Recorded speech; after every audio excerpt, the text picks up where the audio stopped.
Anatomía del amor, Ellen E. Fisher. 9. Cantos de sirena. Evolución de la anatomía sexual humana.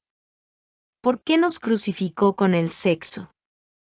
¿Por qué no nos dio por terminados y completos en nosotros mismos, tal como empezamos, como Él seguramente empezó, tan perfectamente solo? D. H. Lawrence, Grito de tortuga. Narices rojizas, pechos escarlatas, nalgas prominentes, rayas, lunares y motas, penachos, coronas y melenas, cuernos y manchones sin pelo, tales son los adornos de la naturaleza. Los seres sexuados parecen arbolitos de Navidad, adornados con un arsenal de atributos que les permitan asegurar su fortuna y su futuro mediante la cópula y la reproducción. Los seres humanos tenemos además nuestro propio arsenal. Entre ellos, grandes penes, barbas y pechos carnosos, labios protuberantes y rojizos, receptividad femenina continua, y otros rasgos femeninos y masculinos seductores que funcionan como cantos de sirena, señuelos sexuales que evolucionaron a través de millones de seducciones. ¿Cómo hemos llegado a estar adornados de esta manera? Selección sexual. Más de 100 años atrás Darwin propuso una solución a muchos enigmas sobre la sexualidad humana. Intentaba explicar por qué los venados tienen cornamenta y los leones melena, por qué los pavos reales machos despliegan una cola tan espectacular y los elefantes marinos machos son 2 veces más grandes que las hembras. Dado que semejantes características representan un obstáculo, elementos de escasa utilidad en la vida diaria, poco adaptativas incluso, Darwin no podía creer que resultasen de la selección natural, por supervivencia de los más aptos en la lucha por la vida. De modo que en The Descent of Man and Selection in Relation to Sex, la herencia del hombre y la selección en relación con la sexualidad, 1871, presentó un corolario detallado a la selección natural, la selección sexual. Según mi teoría, dichas peculiaridades evolucionaron a través de una forma de selección algo diferente e íntimamente relacionada con la otra, la selección reproductora, el juego del apareamiento. El argumento de Darwin era sensato. Si una melena hacía que un león resultara más amenazador para los otros machos, o más atractivo para las hembras, los que tuvieran melena copulaban más a menudo y se reproducían más, y las crías transmitían dicho rasgo, por lo demás inútil. Del mismo modo, si los elefantes marinos de mayor tamaño mantenían alejados a los más pequeños y débiles, además podían sincronizar esto con la formación de un harén que disfrutaban durante la breve temporada de apareamiento. Los machos grandes copulaban con mayor frecuencia. O sea que, a través de estas interminables batallas y rituales de seducción, el venado adquirió la cornamenta, el pavo real su brillante cola, el elefante marino su apabullante tamaño y excesivo peso.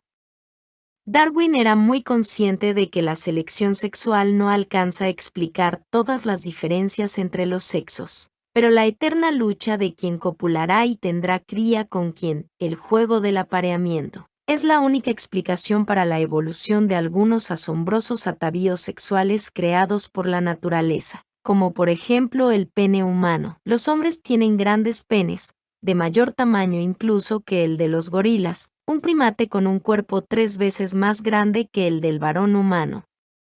Los gorilas por lo visto tienen penes pequeños porque no compiten con sus genitales. Son animales que viven con harenes estables. Los machos son 2 veces más grandes que las hembras y buscan apabullar a sus rivales por el tamaño del cuerpo. Los genitales no forman parte del despliegue. De ahí que el pene en erección del gorila llegue apenas a los 5 centímetros. No se sabe por qué el hombre tiene genitales tan llamativos, pero el macho de chimpancé intenta seducir a la hembra abriéndose de piernas, mostrándole el pene erecto, y agitándolo con un dedo mientras mira fijamente a los ojos a su potencial pareja. Un pene prominente y bien notable sirve para promover la individualidad y el vigor sexual del macho y puede seducir a sus amigas. En muchas especies de insectos y primates, los machos tienen penes muy perfeccionados y los científicos piensan que evolucionaron de esta forma porque las hembras eligen a los machos con genitales perfeccionados y sexualmente estimulantes. De modo que quizá, 4 millones de años atrás, cuando los antepasados de Lucy se convirtieron en bípedos, los machos comenzaron a alardear de sus penes con el fin de seducir a las hembras que les interesaban y que los seleccionaban en función de sus grandes órganos. Sin embargo, hay dos factores que hacen que un pene llame la atención: el grosor y la longitud. Estos dos aspectos pueden haber evolucionado por separado y a través de medios algo diferentes de selección sexual. Los penes humanos son relativamente gruesos, lo que puede haber surgido en la evolución humana simplemente porque Lucy y sus amigas preferían los penes gruesos. Un pene grueso distiende los músculos del tercio externo del canal vaginal y tironea de la cápsula del clítoris, creando una fricción excitante y haciendo que el orgasmo se produzca con mayor facilidad. En verdad, si las hembras elegían a los machos con penes gruesos, como posiblemente lo hicieron, entonces los que poseían penes gruesos tenían más amigas especiales a lo largo de toda la vida y también más amantes paralelas. Estos machos produjeron más niños. Y los penes gruesos evolucionaron. Como escribió Darwin, el poder de seducir a una hembra ha sido a veces más importante que el poder de vencer a otros machos en batalla. Es realmente probable que el grosor del pene sea resultado de esto. La guerra del esperma.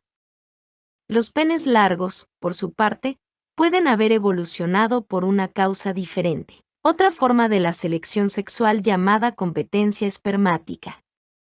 La teoría de la competencia espermática surgió primero para explicar las tácticas de apareamiento de los insectos. La mayoría de los insectos hembras son muy promiscuos, copulan con diversos machos y luego eliminan la esperma o la acumulan durante días, meses y hasta años. Así que los machos compiten entre sí en el interior del sistema reproductor de las hembras. El macho de mosca damisela, por ejemplo, emplea el pene para extraer la esperma de los machos que lo precedieron, antes de eyacular. Los insectos macho también intentan diluir la esperma de sus rivales o de empujarla hasta lograr desplazarla.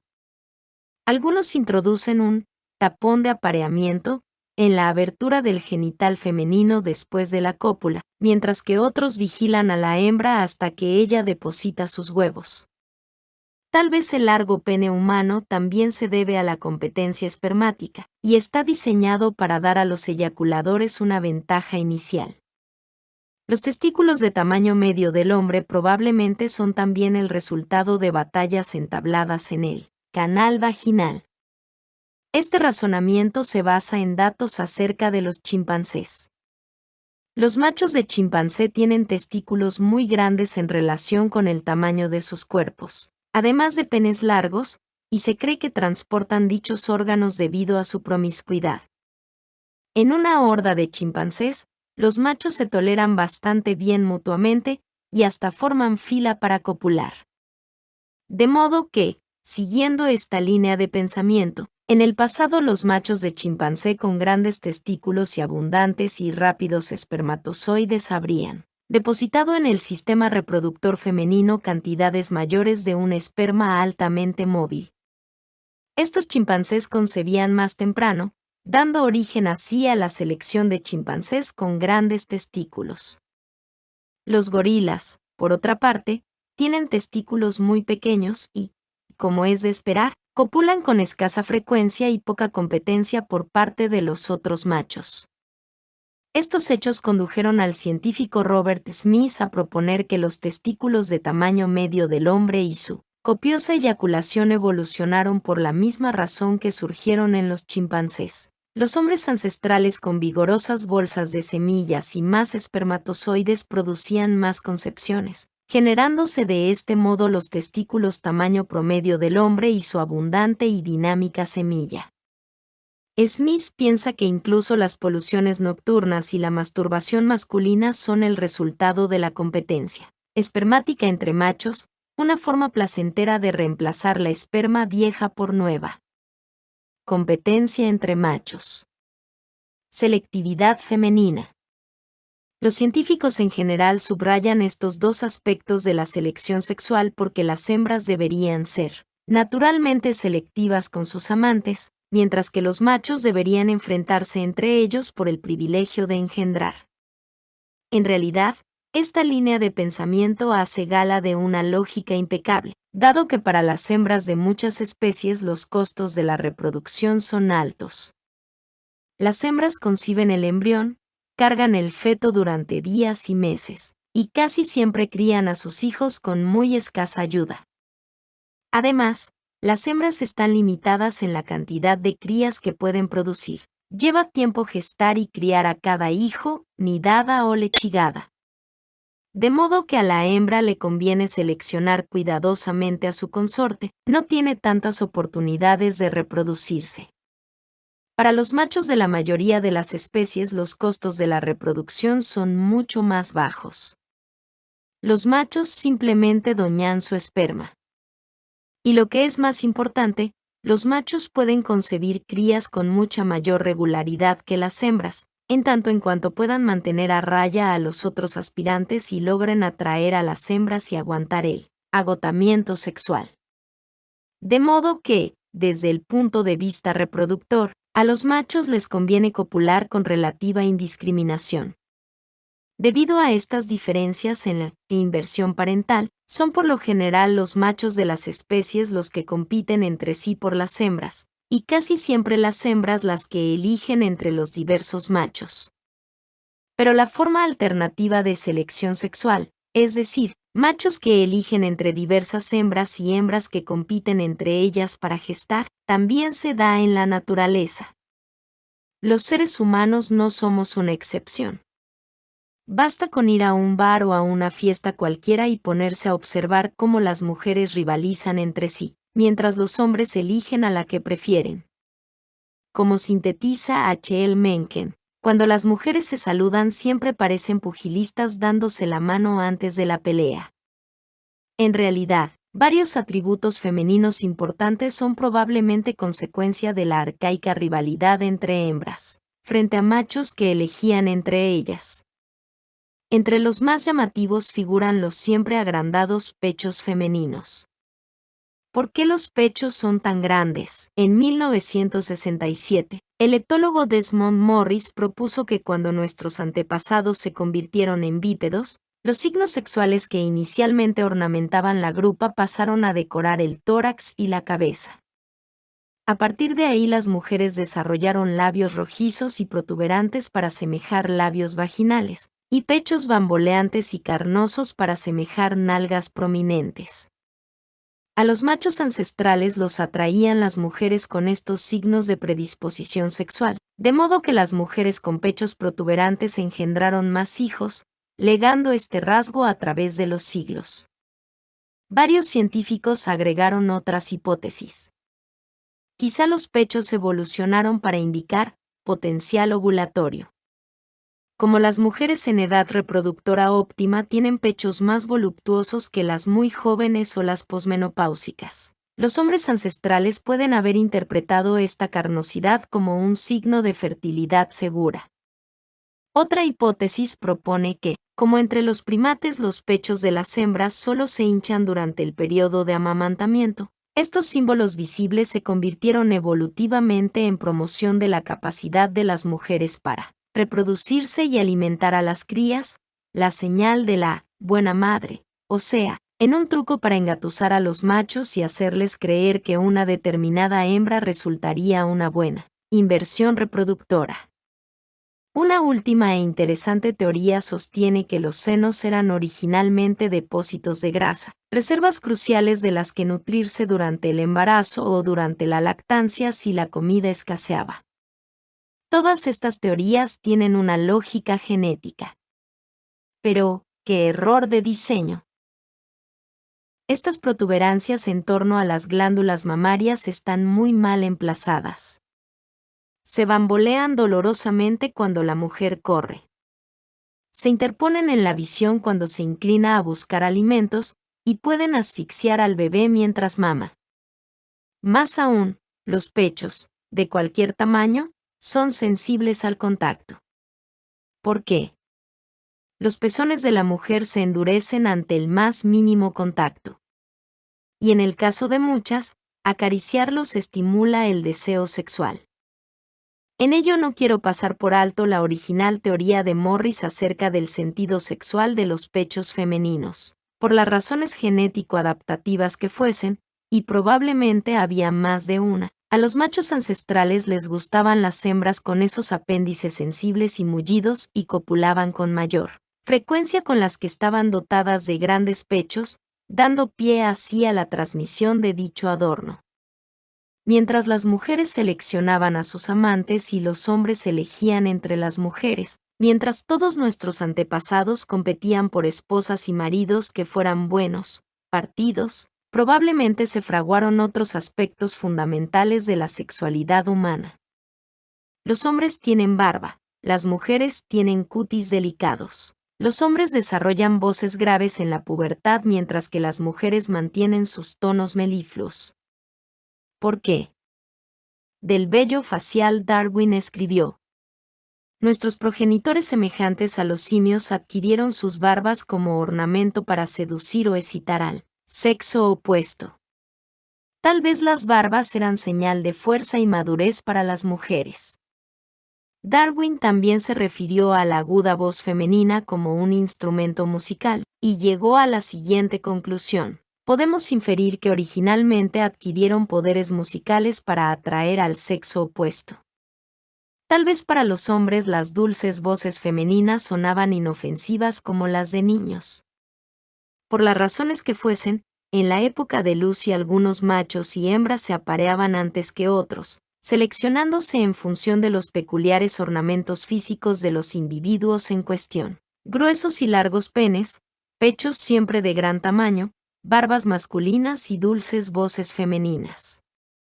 Somos realmente simios desnudos, y la pérdida del pelo del cuerpo podría deberse también, al menos en parte, a la selección sexual. En realidad, no perdimos el pelo del cuerpo. Tenemos el mismo número de folículos pilosos que los simios, pero el pelo en sí mismo está menos desarrollado. Las explicaciones de este rasgo, nuestro ralo pelaje, han costado mucha tinta y papel. La explicación clásica es que resulta de una modificación en el sistema de refrigeración y calefacción del cuerpo, el corredor empapado en sudor. A fin de que nuestros ancestros cazadores ladrones de caza ajena pudieran recorrer grandes distancias en busca de alimento, el poder aislante del pelo fue reemplazado por tejido adiposo y glándulas sudoríparas que, cuando el calor era excesivo, cubrían el pecho y miembros expuestos al aire con una película de líquido refrigerante. Otras teorías afirman que nuestros antepasados perdieron el pelo para reducir la frecuencia de infecciones por parásitos. Otros científicos opinan que nuestra piel lampiña puede haber evolucionado junto con el rasgo humano de ser excesivamente inmaduros al nacer, véase capítulo 12. Pero Morris propuso que estos patrones capilares humanos también cumplieron la función de señuelos sexuales. Con un apelambre mínimo, las zonas delicadas del pecho y de la ingle quedaron a la vista, más expuestas, más sensibles al tacto. No por casualidad las mujeres perdieron el pelo alrededor de los labios y los senos, zonas en las que la estimulación puede derivar fácilmente en el acto sexual. Y cabe pensar que los lugares donde nuestros antepasados mantuvieron el pelo resultan tan estimulantes sexualmente como aquellos donde lo perdieron. El pelo debajo de los brazos y en la entrepierna retiene los aromas del sudor y del sexo, olores que resultan sexualmente excitantes para mucha gente. Como la barba, las voces profundas, los mentones suaves y las voces agudas, algunos patrones capilares modernos también se manifiestan en la pubertad, al comienzo del periodo sexual de la vida. De modo que la explicación más simple es que todas esas características evolucionaron por diversas razones, entre otras, para deslumbrar al cónyuge y a los amores paralelos, Cuando nuestros antepasados emergieron inicialmente de las selvas en retroceso de África para aparearse y criar a sus hijos como futuros maridos y esposas. De todos nuestros hábitos sexuales, los más notables y placenteros, tanto para los hombres como para las mujeres, son tres insólitos rasgos de la hembra humana: la capacidad de copular cara a cara, el intenso pero inestable patrón orgásmico y su rara capacidad para copular en cualquier momento. Los hombres vienen ensalzando esos encantos femeninos desde hace siglos, por no decir milenios. ¿Copularía Lucy cara a cara?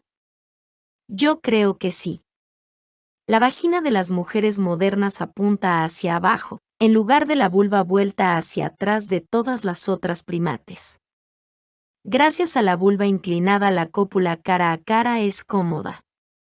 En realidad, en esta posición los huesos pelvianos del hombre frotan contra el clítoris, lo cual convierte al acto sexual en algo extremadamente estimulante. No es nada extraño que la cópula cara a cara, en la postura del misionero, sea la preferida en la mayoría de las culturas, si bien abundan las variaciones. Los Kwikuru de Amazonía duermen en hamacas individuales colgadas en derredor del hogar familiar, de modo que los amantes tienen escasa intimidad. Más aún, con un solo movimiento en falso los cónyuges caerían sobre las brasas ardientes. A causa de estos inconvenientes, los cónyuges y los amantes hacen el amor en la selva, donde el suelo es desparejo y a menudo está húmedo. Aquí la mujer no puede tenderse boca arriba para copular, por lo tanto, se pone en cuclillas, se echa hacia atrás y mantiene las nalgas en el aire, con los brazos y piernas flexionados. De todos modos, hace el amor mirando a su amante. Las personas han inventado docenas de posiciones para hacer el amor. Pero la posición cara a cara es conocida en el mundo entero. Es probablemente un distintivo del animal humano. El canal vaginal humano apuntado hacia abajo podría haber evolucionado por vía de la selección sexual. Si Lucy tenía una vagina inclinada y buscaba el coito cara a cara, sus amantes podían verle la cara, susurrarle cosas, mirarla y percibir sutilezas de su expresión. La cópula cara a cara favorece la intimidad, la comunicación y la mutua comprensión. O sea que, igual que las hembras ancestrales con pechos bamboleantes y sensibles, las que poseían vaginas inclinadas tal vez establecían vínculos más fuertes con sus amigos especiales, y engendraron más hijos, y nos legaron dicha característica. El orgasmo múltiple. Otro rasgo femenino deslumbrante es el orgasmo múltiple. A diferencia de los de su pareja, los genitales femeninos no expulsan todo su líquido durante el orgasmo, y, si sabe cómo hacerlo, la mujer puede alcanzar el clímax una vez tras otra. ¿Por qué tienen las mujeres la capacidad del orgasmo múltiple y los hombres, en cambio, no lo tienen? Es una buena pregunta. En los machos, el orgasmo es esencial para la inseminación. Las embestidas empujan los espermatozoides dentro de la vagina. Pero el huevo de la mujer es expulsado naturalmente por el ovario una vez al mes, independientemente de su respuesta sexual. En realidad, el antropólogo Donald Simmons piensa que, al no tener el orgasmo femenino una utilidad directa en la concepción, es un fenómeno anatómico y fisiológico y necesario que ha subsistido a la evolución femenina solo por su importancia para los hombres. Compara el orgasmo femenino y el clítoris a los pezones de las tetillas masculinas, apéndices inútiles que decoran el cuerpo solo porque son de vital importancia para el otro. Simmons concluye por lo tanto que el orgasmo femenino no es en absoluto adaptativo. Pero atención. El clítoris no es un pedazo relativamente inerte de tejido como el pezón masculino, sino un nudo nervioso muy sensible que produce el orgasmo, una sensación física violenta y palpitante, una experiencia emocional tumultuosa. Más aún, el orgasmo es señal de algo, de satisfacción. A los hombres les gusta que la mujer alcance el orgasmo porque es la prueba de la gratificación de su compañera y, tal vez porque suponen que de ese modo tenderán menos a buscar aventuras sexuales. El orgasmo femenino alimenta el ego del macho. Si no fuera así, ¿por qué simularían algunas mujeres el orgasmo? Y para la mujer el orgasmo es un viaje, un estado alterado de conciencia, una realidad diferente que la eleva por una espiral que llega hasta el caos, y que luego le proporciona sensaciones de calma, ternura y cariño que tienden a cimentar la relación con el compañero. El orgasmo también sacia a la mujer, y eso la induce a permanecer acostada, así es menos factible que la esperma escape del canal vaginal. Por último, es probable que el propio orgasmo estimule a la mujer a buscar el coito, que inevitablemente también facilita la concepción. No puedo estar de acuerdo con Siemens. Considero que el orgasmo femenino evolucionó con objetivos importantes: estimular a las mujeres a que busquen la sexualidad, a que entablen vínculos íntimos con un compañero reproductor o con un amante paralelo, a que le expresen su satisfacción y a que propicien la fertilización. Y probablemente evolucionó mucho antes de que nuestros antepasados descendieran de los árboles. Todas las hembras de primate y los mamíferos superiores hembra tienen clítoris. El clítoris de la hembra de chimpancé es más largo que el de la mujer, tanto relativa como absolutamente, y cuando la hembra de chimpancé se excita copula a un ritmo febril, sugiriendo que alcanza el clímax varias veces.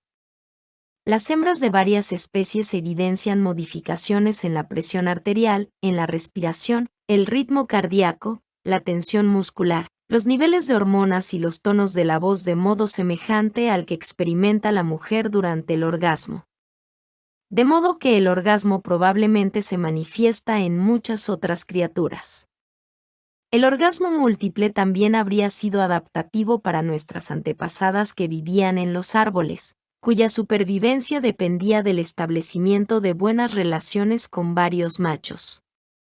O sea que Lucy probablemente heredó la capacidad de tener orgasmos múltiples de sus antepasadas en los árboles, y nos la transmitió a nosotras.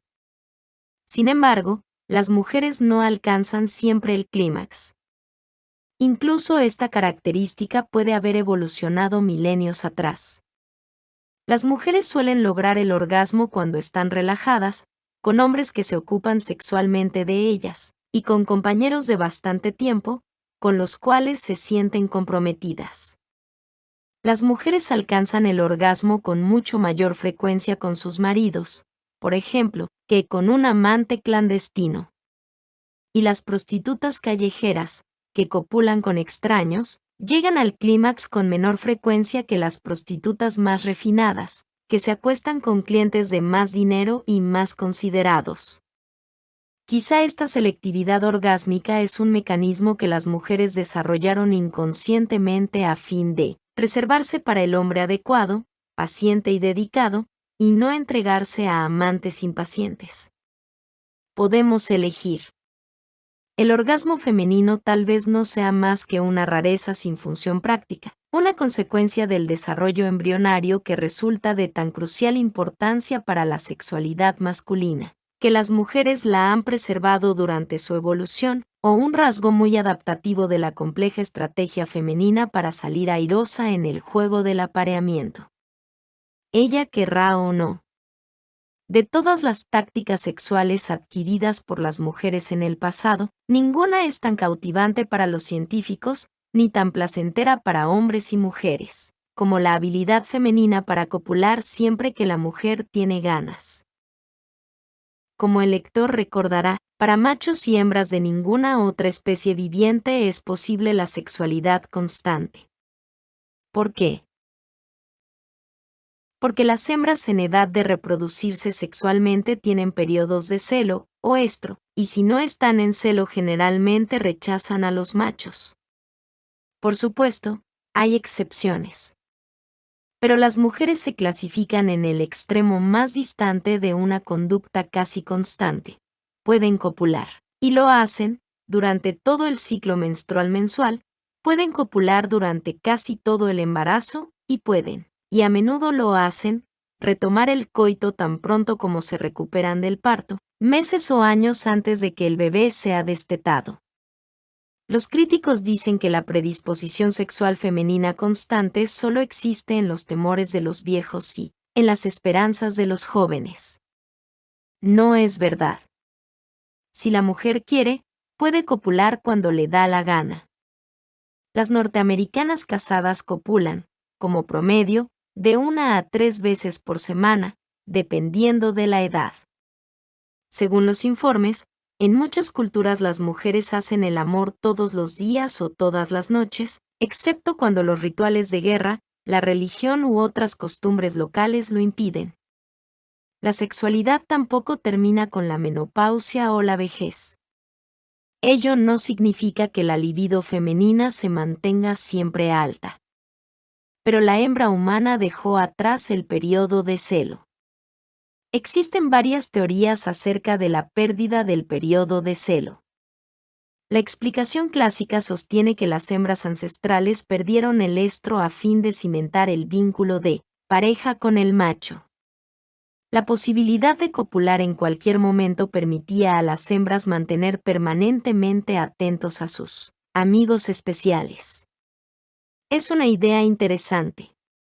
Pero muchas aves y algunos mamíferos son monogámicos, y las hembras de ninguna de estas especies excepto las mujeres manifiestan dicha predisposición erótica permanente. Por lo tanto, tiene que existir una explicación de más peso para este notable rasgo humano. Tal vez el adulterio originó la selección resultante en la pérdida del celo. Si las cópulas clandestinas proporcionaron protección y sostén adicional a Lucy y sus compatriotas hembras, habría sido una ventaja para ellas poder copular paralelamente siempre que surgiera la oportunidad. Pero para tener aventuras hay que aprovechar el momento.